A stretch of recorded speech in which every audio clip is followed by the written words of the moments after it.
It's being called the world's second fastest growing industry and has an annual international revenue of $2 billion. But is life coaching legitimate?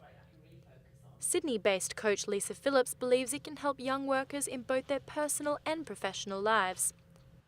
What I'm seeing now is more and more younger people, which is great. So they can get rid of their baggage early before later on, and they're coming and they're actually saying, okay, what do I do now? I've got my whole life ahead of me and I want to make sure that I have a fantastic life. So can you work with me to perhaps free them of any old baggage thoughts and really set them on the career journey early as well? Mariah Cleveland, a life coaching client, says it has helped her to make a big change in her life.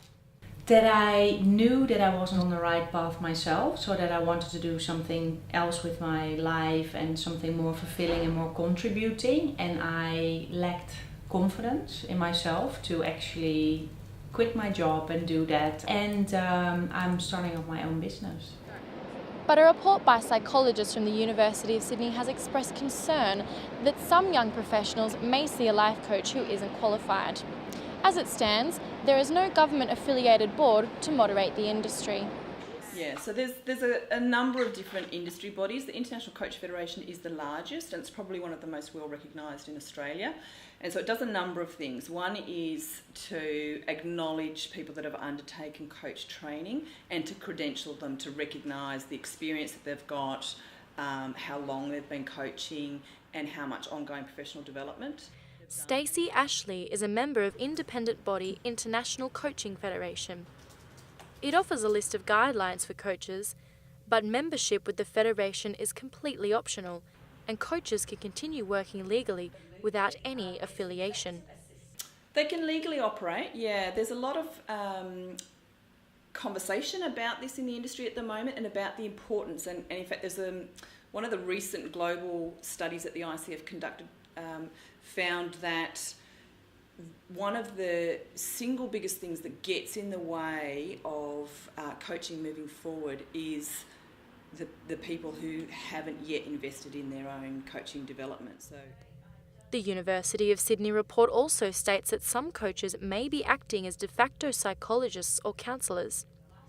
Lisa Phillips says that young workers need to know what separates a coach from a mental health professional. I agree. I mean, some coaches do have to be careful that they're not actually going into that area that they're not qualified for, which is why in particular I mentioned, before you take on a client, if they're experiencing some of those issues, you must make sure that they are getting the proper professional help. I think basically anybody can become a coach at the moment, which is why it's really important if you are choosing a life coach that you actually find out a little bit about these people, perhaps get some recommendations, look at their websites and do your research beforehand. But Mariah believes that all young professionals would benefit from seeing a coach.